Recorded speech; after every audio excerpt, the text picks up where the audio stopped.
Thanks for staying here. In a little more than a week, there have been 4 violent incidents in secondary schools in the northern region. The latest is the students' riot in Nalerugu Secondary School, which has led to the closure of the school.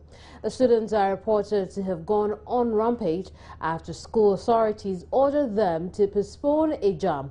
Similar student riots in the Salaga last week resulted in the death of an innocent bystander.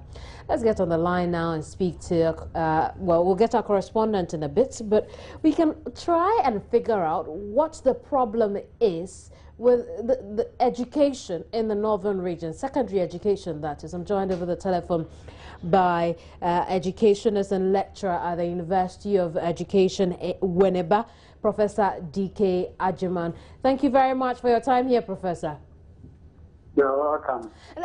Following these issues, what has been your interpretation into what could be happening with secondary education in the northern region?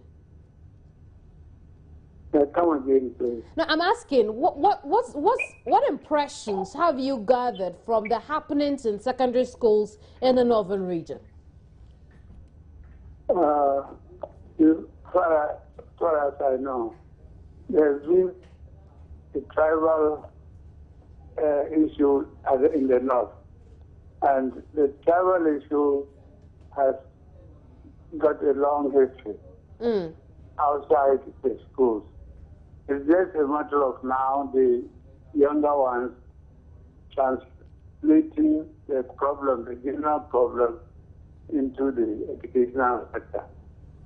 Why do you think so? Why do you think that the protracted tribal issue in the northern region is now telling or rearing its head in their secondary education?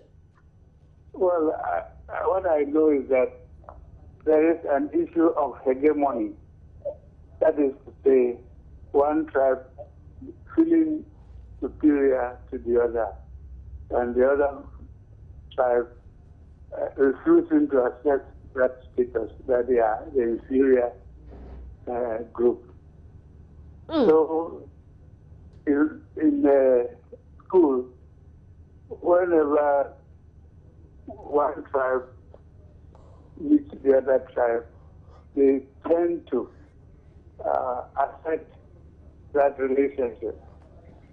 And even outside, away from the educational sector, their own parents attempt to fight that position, either against or for hegemony. But Prof, these are students who have been taken to school to be educated, and you would think that they are under the care and order or regulation of the school and must abide. And so if you want to have a jamboree and the head teacher says, no, just wait, you don't have to have a jamboree right now, why should students go on the rampage because of that?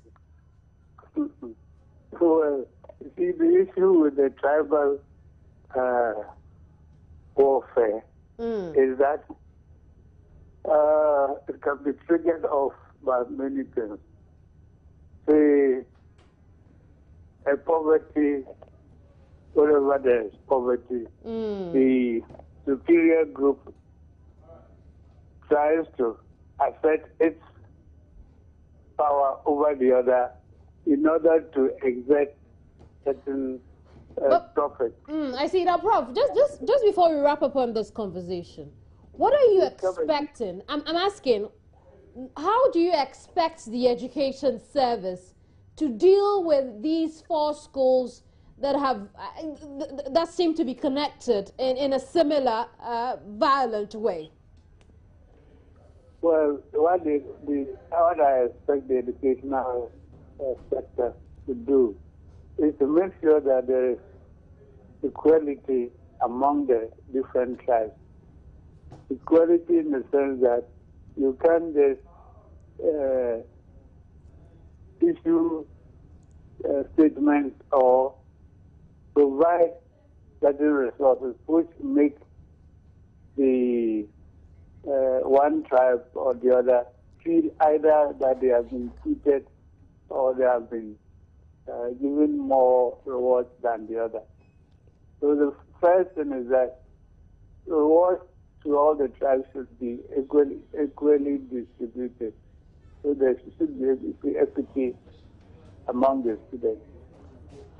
The second thing is that if the authorities are going to give them the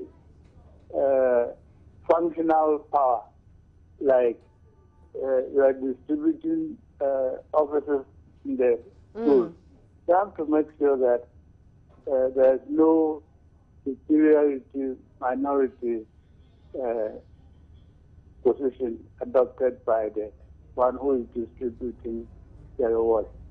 I see. Well, Professor, we'll leave our conversation here. Thank you very much for your time. Professor D.K. Ajiman is an educationist and lecturer at the University of Education, whenever.